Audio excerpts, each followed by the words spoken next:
Баршаңызға сәлем достар, мені YouTube каналыма қош келдіңіздер.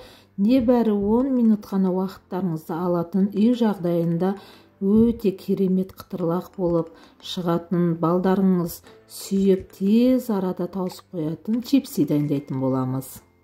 Видеоны аяғына дейін қарамас бұрын менің каналыма тіркелуді ұмытпаңыздар. Бірінші ыдысымызға сұйық майымызды құйып, үстінен паприкамызды, қара бұрышымызды, қызыл бұрышымызды және де шашликке арналған приправамызды дәміне қарай тұзымызды салып, жақсылап араластырып аламыз.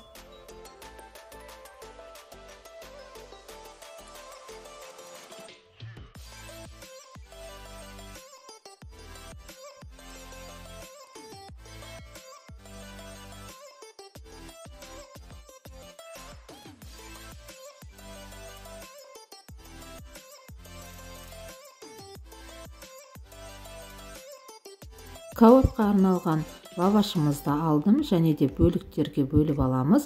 Өздеріңізге ұнаған бөліктерге бөлсеңіздер де болады. Мен ромик ретінде бөліп шықтым.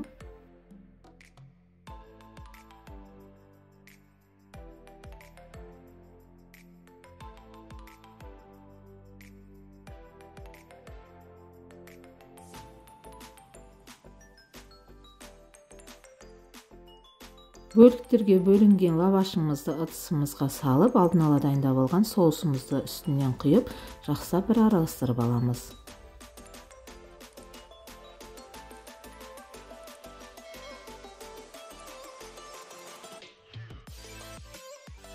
Арасын жұқарақ етіп жайып аламыз және де 180 градуста қызып тұрған пешімізге 10 минуттан артық пісірмейтін боламыз.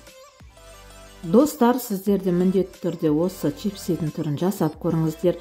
Өте керемет, қытырлақ, дәмді болып шығады. Назарларыңызға үлкен рахмет.